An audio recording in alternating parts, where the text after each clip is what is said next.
Entonces, aprovechando el ejemplo de Mario, el pensamiento estratégico de cómo él, a través de una problemática, dijo, ¿sabes qué? Ya he vivido esto, estoy viviendo esto y muy seguramente lo seguiré haciendo. A partir de eso pudo adelantarse al momentum y pudo decir, ¿sabes qué? Existe una manera de contrarrestar estos problemas.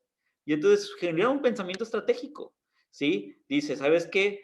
En vez de ver el problema como tal, simplemente como un limitante, lo encuentras como un trampolín, ¿no? Algo que de alguna manera, a través de de ciertas medidas, puedes contrarrestar y que no se vuelva problema. O que a lo mejor se aminore el problema. O que al final del camino te genere una habilidad suficiente para después afrontar futuros problemas que te haga mejor que la competencia. Al final del camino, pensémoslo. ¿Sí? Si hablamos a nivel empresarial, cuando tú haces un negocio de cualquier tipo, vas a tener que lidiar con problemas. Y vas a tener que lidiar con ver la manera de resolverlos y además adquirir habilidades que los demás no tienen. Y una vez que las tengas, puede ser la ventaja competitiva que te haga ser más grande y poder reproducirte más que la competencia. ¿Sí? Entonces, también yo no digo que el pensamiento estratégico vaya peleado con la gestión estratégica. Yo podría decir que son grandes hermanos. Es más, podría ser el pensamiento estratégico este eje que alimente a todo un sistema. ¿Ok? Hay diferencias entre pensamiento estratégico y planeación estratégica, que de hecho la planeación estratégica es toda una disciplina, pero el pensamiento nada más se lleva de alguna manera, un poquito más limitada sin tanto todo un sistema como tal. ¿Sí? Hablamos de diferentes maneras de observar las cosas. Primero, en el pensamiento estratégico se dice que o se trata de predecir el futuro. Ojo, nadie de aquí es pitonizo. Nadie de aquí tiene poderes especiales a menos de que me lo digan después. Pero todos de aquí tenemos un sentido común que es como el menos, se dice que el sentido común es el menos común de los sentidos, pero más bien tenemos experiencias previas suficientes que nos permiten adelantarnos a los hechos. No vamos tan lejos, todos los que manejan, todas las personas que manejan, casi pueden predecir cuando una persona se te va a meter o cuando no se te va a meter, o cuando está haciendo algo medio raro o cuando pasa algo, ¿no? Como que ya tienes como una intuición. Esa intuición es producto de tus experiencias previas. Entonces, el pensamiento estratégico hace gala de tus experiencias previas para ver los escenarios posibles y a tratar de predecir. En este caso, el ejemplo de Mario fue, oye, yo ya viví esto varias veces, no quiero que vuelva a vivir esto, entonces por lo menos tengo esta manera de contrarrestarlo. ¿Sí? Entonces, va por ahí la visión de futuro. Luego, la dirección estratégica en el pensamiento estratégico es cómo meter una organización al pensamiento estratégico, pues al final del camino involucraría a todos. Y creo que es parte de la diferencia principal entre una planeación estratégica y un pensamiento estratégico, en donde dice, ¿sabes qué? Yo quiero meter a todo un ente, en este caso un grupo de personas, lo quiero meter con pensamiento adelantado a los hechos. Bueno, entonces voy a generar un sistema en donde todos puedan participar, puedan ver y que se puedan incluso adelantar a los momentos versus una planeación estratégica que tiene que ver más bien con la parte de decir, ¿sabes qué? Voy a voy a empezar a hacer un sistemita en donde solamente el director va a hablar y de ahí se va hasta la parte de abajo, ¿no? ¿Sí? En muchas de las empresas hacen planeación estratégica y no llevan el pensamiento estratégico a todos los niveles de organización. Entonces, el problema de la planeación estratégica como una crítica es que al verse primero desde la parte de arriba a pasarse a la parte de abajo, muy normalmente no involucras a todos y probablemente haya un sesgo. ¿Qué es esto? Es más, vamos desde lo más básico, ¿no? ¿Cuántas veces hemos vivido planeaciones en donde de alguna manera u otra tus jefes asumen algo que no es lo que realmente está sucediendo? Y entonces entonces, ¿por qué se limitan a la visión de solamente de unas personas que pueden ser unos genios, que pueden ser unas personas muy, muy capaces, pero que muy probablemente no están en el campo de batalla como la parte operativa? Y entonces eso puede ser una crítica aparte de la planeación estratégica o una visión de la planeación estratégica en vez de un pensamiento estratégico global. Muy bien. Aparte, el control está en toda la organización y creo que esta parte de la tabla va muy enfocado a la parte de tener todo vinculado. O sea, de estar todos los miembros de la organización, estar de alguna manera involucrados y también viendo hacia la parte de adelante. Muy bien. Para tener pensamiento estratégico, debes tener diferentes competencias. Primero, lo que habíamos dicho, la perspectiva de sistemas. Esta parte de pensar de que todo es un sistema. Y haciendo gala a lo que dije hace rato de un sistema, pensemos cuántas de nuestras decisiones anticipadas no pertenecen a una decisión de sistema. Pensémoslo. Oye, tal vez yo, no sé, a alguien se le ocurrió hacer un circuito o se le ocurrió hacer un dispositivo que tenga mucho mejor almacenaje. ¿Ok?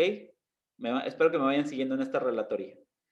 A alguien se le ocurrió hacer un dispositivo que, por ejemplo, en vez de que una memoria USB, vamos con lo más fácil.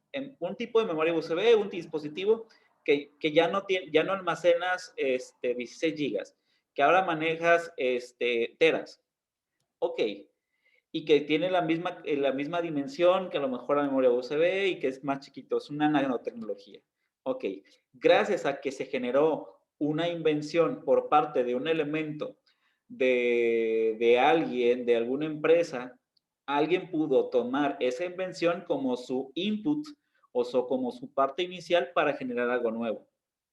Vaya, todas las invenciones, todas las innovaciones que se generan por parte de alguna compañía, por parte de una persona, tienen una retroalimentación de alguien que lo hizo antes. Y entonces es parte del pensamiento del sistema. ¿Qué tanto el mismo sistema se retroalimenta para cambiar a nivel global? Quiero irme despacito en eso porque no sé si lo dejé muy en claro. Héctor,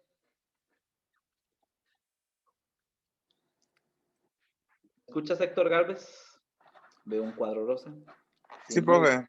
Perfecto. Ok, piénsalo.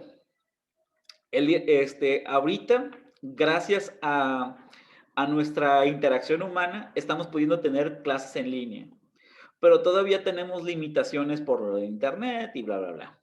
¿Ok? Muy bien, piénsenlo. Hay gente desarrollando ahorita mejores velocidades en internet. Gracias a eso, y aparte que estaban previniendo que la sociedad iba a ser más dependiente de la tecnología, se creó lo que es la 5G. Y ya de alguna manera las empresas ya están saboreándose cuando la tecnología esté a flote para hacer nuevas cosas. ¿Sí? Entonces, el problema de Internet es el problema de las sesiones de Zoom en Internet es un problema temporal, pensando en sistema. ¿Ok? Bueno, gracias Héctor. Nada más quería saber si estabas por ahí escuchando con la velocidad de Internet porque puede dañarse. Muy bien. Luego están los intentos enfocados. Estábamos hablando de pensar en microsistemas y macrosistemas, pues también el pensamiento estratégico es decir, ¿sabes qué? Voy a intentar llevar a nuestra compañía, a nuestra organización, por mi cuenta, a un lugar inhóspito. Y tiene que ver con la parte de decir, ¿sabes qué? Voy a intentar. voy a enfocarme hacia cierto lugar, ¿sí? Pensar a tiempo tiene que ver con la parte de, oye, si quiero que mi sistema pueda reproducirse o pueda crecer, yo requeriré de alguna manera tener la mayoría de la retroalimentación o la mayoría del entorno a mi favor, ¿sí? Hablábamos hace rato, para vida de que el humano se haya reproducido y haya hecho 7,000 millones de personas, tuvo que pasar que tuviéramos todas nuestras condiciones a nuestro favor. Y tuvimos que tener características que las otras especies no tienen para poder nosotros podernos reproducir y crecer. Lo mismo sucede con las organizaciones. Las organizaciones pueden crecer y reproducirse por tomar decisiones arriesgadas en algún momento y tomar las decisiones arriesgadas en el justo momento. Entonces, yo lo pienso como la analogía de la ola. ¿Qué hubiera pasado, por ejemplo, a nosotros con lo de COVID? Si a alguien de ahorita, de ustedes, se le ocurre hacer un cubrebocas y venderlo, ¿es un buen negocio o no es un tan buen negocio?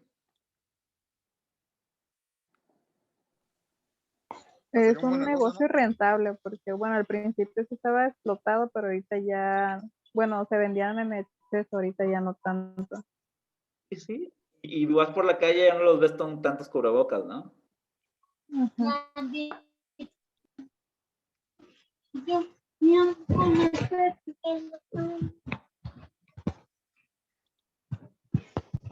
Yo pienso y nomás te escuché eso. No sé si mi internet. No, sí, solamente dije eso de los cubrebocas. Ok. Creo yo que lo de los cubrebocas es un negocio que es una ola que ya tronó. O sea, si hubieras hecho, si tú hubieras generado cubrebocas o el negocio de los cubrebocas en enero del 2020, te hubieras cojado de una buena lana. Si tuvieras tú una infraestructura de cubrebocas y todo, ¿qué pasó? De repente, a alguien se le ocurrió, se le prendió el foco y lo tuvo en existencias, o alguien por pura fortuna, si lo quieren pensar así, pero de alguna manera encareció mucho y todo el sistema requería de cubrebocas. Entonces, de alguna manera, estos negocios se cuajaron. Pero ¿qué pasó? En algún momento la ola creció y la ola se reventó. Ya no se necesitan tanto como antes y entonces todos los que se quedaron con cubrebocas en existencia lo compraron más caro de lo que lo pueden vender y muy probablemente sea un mal negocio. Entonces cuando hablemos de un sector o de un tipo de invenciones, yo me imagino la gran ola. Que se pueden generar olas después, así como, sí, otra horita para ver si puedes agarrar ahí. Sí, pero de alguna manera u otra, cuando tú la pegas, es porque pensaste a tiempo en algo. ¿Sí? Animaste algo y transformaste justo en el momento adecuado. Muy antes no funciona, muy después tampoco. ¿Sí? Imagínate, por ejemplo, alguien hablando de la comunidad LGBTQA en 1950. Lo hubieran linchado, le hubieran dicho de cosas y muy probablemente, si hubiera hecho productos para esa comunidad, muy probablemente no hubiera tenido el mismo éxito que lo tuviera ahorita o un poquito antes. Entonces, la ola depende de la condición social. La condición social es también un sistema. Sociología se dedica exclusivamente a medir los sistemas sociales. ¿Ok? Y entonces somos entes sistémicos y que también requieren un pensamiento estratégico para poder evolucionar. Y es la gran ola que yo me baso. Y para que no extrañen la materia que les di la primera vez, pensamiento basado en hipótesis. Recuerden que todo podría ser investigable también aquí. Es decir, la hipótesis, recuerden, es un supuesto mental que tienes. Yo creo a través de mi experiencia de vida que puedo tener, o a través de lo que he leído o a través de lo que he obtenido, que va a pasar algo. Si lo intento, puede que lo pruebe o puede que esté equivocado, pero es pensar en hipótesis y es el intento enfocado. Y el pensar en tiempo y el oportunismo inteligente tiene que ver un poquito en eso. Es decir, darte cuenta de las circunstancias del sistema y cuáles son sus requerimientos. Insisto, insisto en el tema. Hablo de sistema como un elemento aún más grande que las organizaciones. ¿Sí? En el oportunismo inteligente es encontrar las necesidades de cualquier sistema en general, ver la problemática que existe y encontrarle una solución rápida. ¿Sí? Y si te haces eso antes que otros sistemas, tú obtendrás mejor retroalimentación. Imagínense que Mario haya hecho un generador suficientemente bueno para que en toda su colonia pudieran tener luz cuando hay intermitencia. En una de esas, Mario se vuelve un personaje muy importante en su colonia. ¿Sí? ¿Por qué? Porque estás teniendo el oportunismo de un problema para encontrar una solución y que no todos tengan el mismo problema que tú. Y al final de camino, ese es el concepto de negocio. Después habrá barreras, habrá personas que te quieran tumbar, pero bueno, es un concepto de negocio. Recuerden, los conceptos de negocio se dan cuando tú entendiste un problema donde los demás no encontraban una solución. Espero haberlo dejado claro. Entonces, en donde existe un problema, a lo mejor otras personas ni siquiera vieron el problema, pero no encontraban una solución. Y entonces tú llegaste con algo, con un intento, con una hipótesis de yo creo, yo esto, y en una de esas funciona.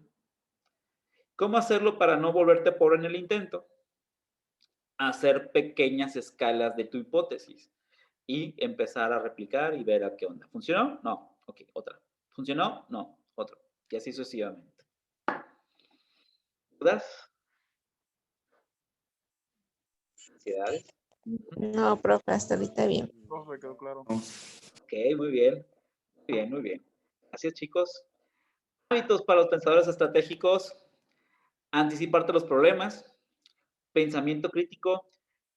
Que no haya visto Gambito de Dama o que no haya jugado ajedrez, por favor, les recomiendo ampliamente cualquiera de estos dos, porque es una manera de practicar el pensamiento estratégico. Y yo lo digo de manera lúdica, pero también puede ser a manera profesional, en donde empieces siempre a pensar cómo es la mejor manera de hacer las cosas. ¿Sí? Si no tienes tiempo ahorita para hacer algo lúdico como jugar ajedrez y pensar en el futuro, pues puedes hacerlo en tu trabajo, nada más siempre pregúntate, ¿es la mejor manera de hacer las cosas? ¿Es la manera más eficaz de hacer las cosas? Y si la respuesta es no lo sé, espero que sea no lo sé, entonces buscas la manera.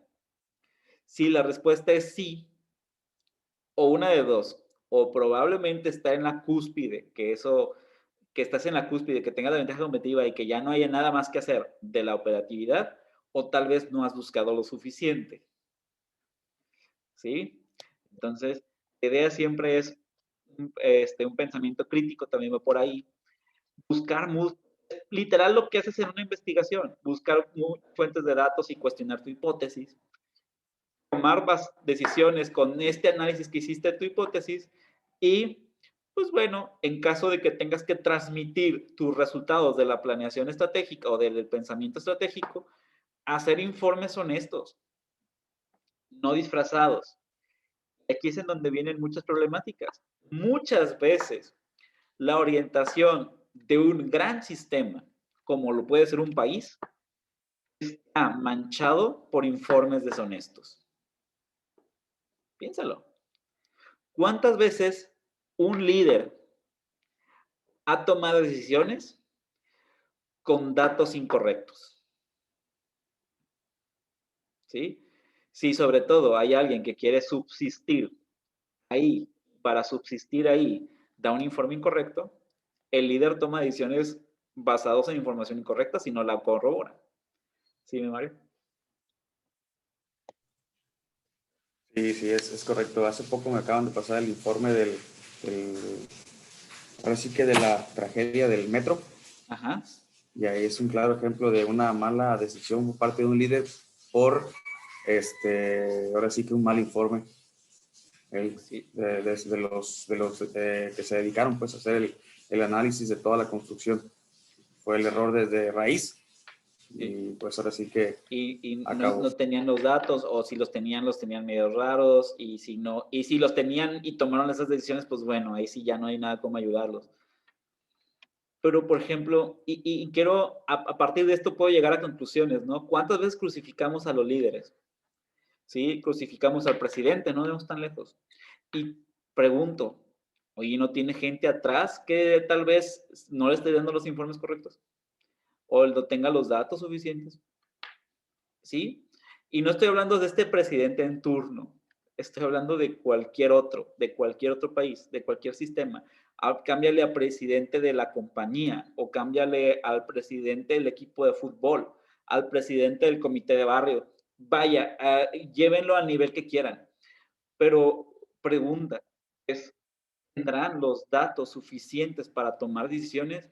Si la respuesta es no, porque no los tienen. Entonces, tal vez con un informe honesto o corroborando datos a partir de un pensamiento crítico y haciendo un análisis, pueda llegar a los datos verdaderos y a partir de eso tomar decisiones correctas. Entonces, es un juego extraño si se dan cuenta. O sea, dice, ¿sabes qué? El líder no tiene toda la culpa de no tener los datos correctos, pero también creo que sería interesante que parte del liderazgo sea alentar a que el informe sea correcto o corroborar los datos para poder ir avanzando. Y es parte del pensamiento estratégico. Al final del camino, alguien tiene un cargo de liderazgo gracias a su pensamiento estratégico y también su habilidad de cambiar a un sistema. De hecho, si me atrevo a decirles, normalmente los empleos mejores pagados son aquellos que tienen que ver con el mayor cambio de un sistema muy grande. Entre más poder de cambio de un sistema muy grande, normalmente mejor recompensado. Bueno, el pensamiento estratégico tuvo una evolución. Aquí dejo un par de láminas hablando desde la parte antigua del 500 antes de Cristo, ¿sí? Y que va evolucionando alrededor del tiempo. Se me hizo muy interesante, por eso les dejé aquí un link, que es el arte de la guerra de Sun Tzu, ¿sí? Que es el año 400 antes de Cristo. Chicos, el pensamiento estratégico como tal, no, aún ahí no estaba definido, pero ya había escritos que te llevaban al pensamiento estratégico. Y uno de estos, y es como parte de la bibliografía que me gustaría que si tuvieran tiempo leyeran, es El arte de la guerra. ¿Sí? El arte de la guerra es un libro que tiene 32 postulados, ¿sí? De recomendaciones para la guerra en esa época, pero que son muy actuales en las empresas. ¿Sí? Por eso lo dejo como una anotación aparte en un PDF. Igual existen, si lo pueden obtener en un libro mejor, ¿sí? Pero es una de esas lecturas recomendadas. Bueno, después pensemos que pasó cierto tiempo, mucho tiempo diría yo, pasaron casi 1000 años, 1100 años, y lo interesante es la evolución humana. ¿La evolución humana ha habido sistemas siempre? Sí. Pero de alguna manera el pensamiento estratégico tiene hitos grandes y un hito muy grande fue el primer momento en donde se generaron los gremios y los códigos morales y militares. Antes de eso, ¿había guerras? Ustedes saben que sí. Todo el tiempo nos hemos regido por reglas, por guerras. Antes de eso, ¿había religión? Por supuestísimo que sí. ¿Sí? Ustedes, de hecho, venimos la mayoría de una religión que se dio antes del 746. ¿Ok?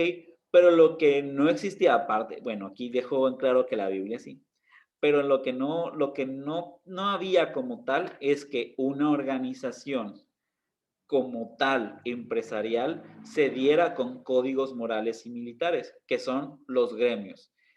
Ahorita los conocemos como sindicatos. ¿Sí? El gremio de trabajadores de tal lugar, el gremio de administradores, el gremio de los actores, así sucesivamente. Lo conocemos como sindicato y es parte importante del pensamiento estratégico? Sí, porque a través de los gremios empezaron a ver una alianza de tal suerte de que dijeran, miren, ¿hacia dónde queremos ir como gremio? Hacia tal lugar. ¿Qué queremos defender? Tal cosa. Y a partir de eso se generó, o más bien, transformó al sistema a partir de ello. Muy bien. Entonces, fuimos evolucionando. Otro granito histórico, para no pelearme con la fecha exacta, pongo Revolución Industrial, tiene que ver con la parte de la producción en masa y también el sistema cambia a un sistema mecánico en vez de un sistema artesanal. ¿Sí?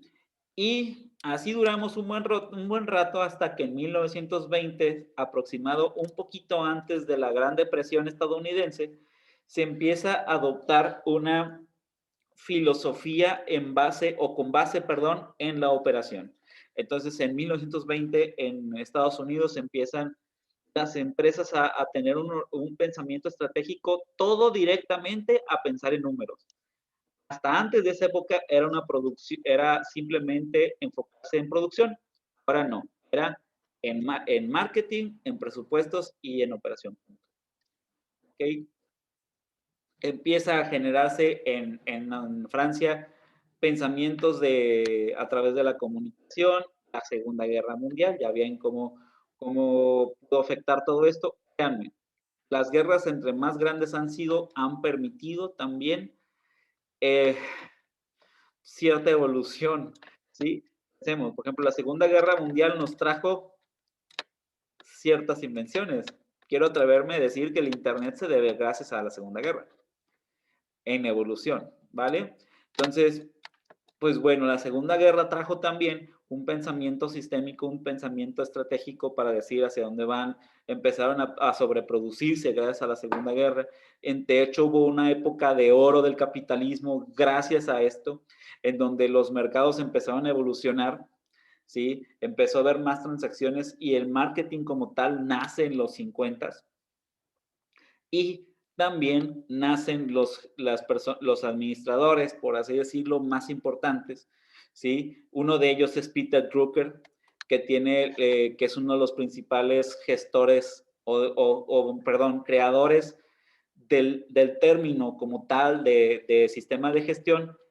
De ahí vamos evolucionando a partir de otros autores y llegamos al 1990 y hoy vamos a trabajar directamente con Mintzberg, con su teoría, ¿sí?, de las escuelas de pensamiento estratégico para ir evolucionando a hacer sistemas tecnológicos. Quiero yo decir que ahorita, ¿cómo estamos parados como pensamiento estratégico? Pues tiene que ver con un pensamiento complicado, ¿sí? Antes los sistemas eran mucho más predecibles que los que son ahora. Digamos que estamos en una sociedad que está cambiando constantemente. Si me atrevo a dar un veredicto a partir de un pensamiento estratégico, vamos un poquito obviamente, hacia una tecnificación. Eso no lo duden. Vamos hacia una tecnificación, pero además tenemos un pensamiento hacia situaciones complejas viéndolo de una perspectiva muy simple. Entonces, si tú puedes generar a través de invención, innovación o un sistema de gestión algo que tus usuarios finales no piensen mucho, va por buen camino. ¿Ok? Bueno. Aquí me quiero ir, perdón, me estoy haciendo bolas un poquito con esto. Con lo que les decía, en 1990, Mintzberg empezó a teorizar sobre diferentes escuelas de pensamiento estratégico, en donde habla que había 3 escuelas prescriptivas y 3 ya descriptivas. O sea, así que una que es escuela de pensamiento estratégico, que se especializaba en hacer las cosas antes de la operación y otras prácticamente en la operación. Y en estos de prescriptivos había 3 escuelas: la de diseño, la de planificación y la de posicionamiento. Cuando hablamos de una escuela de diseño, de la escuela de pensamiento estratégico, pensemos en que esta escuela se dedicaba a diseñar su pensamiento, No es que estemos hablando de la escuela de diseño de dibujos ni nada de eso, no.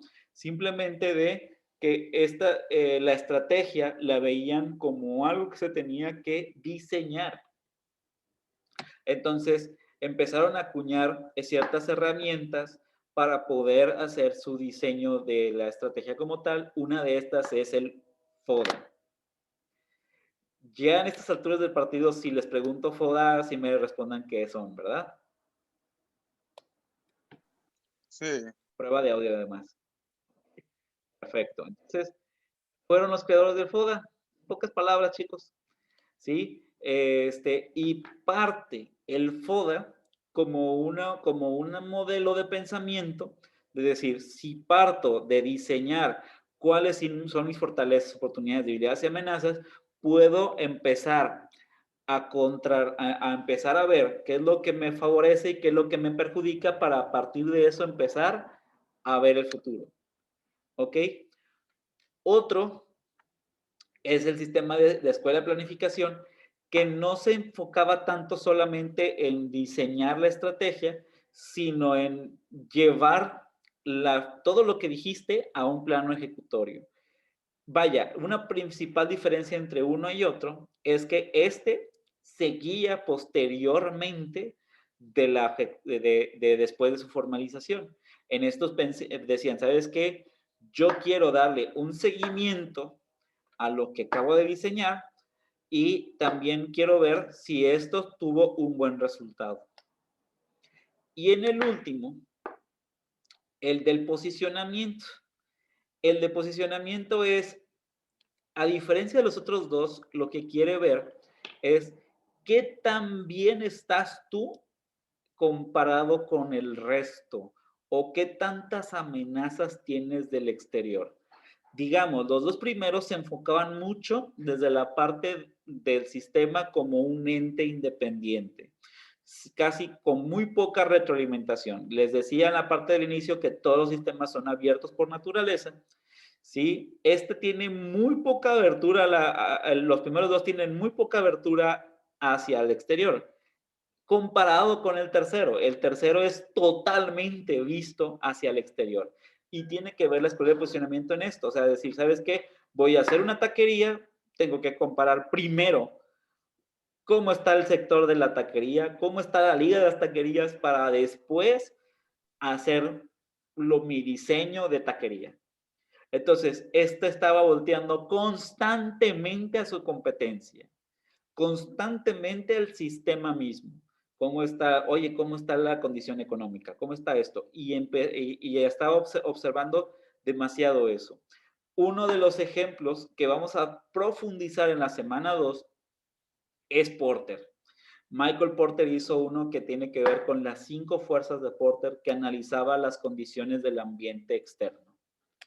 Muy bien. Y dentro de las descriptivas, hablaba de diferentes o pensamientos que iban más hacia la operación. Uno de ellos es la escuela emprendedora. En la escuela emprendedora suponíamos, o más bien se supone, que dependen de un gran líder, de una persona que observa absolutamente todo y que es este cuate gran revolucionario que va a traerte las ideas, productos innovadores del mercado. Cuando escucho la escuela emprendedora, uno de ellos puede ser, por ejemplo, Apple, con Steve Jobs. ¿Cuánto dependieron de Steve Jobs para poder hacer todo? ¿Sí? Otro de estos es Elon Musk. ¿Cuánto dependen de sus estrategias o cuánto dependen de esto para poder ir encaminados hacia algún pensamiento estratégico? Creo que existe demasiada dependencia, o al menos así nos hacen ver, hacia una sola persona, ¿no? De decir, ¿sabes qué? Si este cuate se muere, ¿qué pasa? La empresa se va abajo, la organización se va abajo, el sistema ya no se retroalimenta. Y entonces, esas son parte de las críticas que se hacían en la escuela emprendedora. Dependes demasiado en un grupo de personas.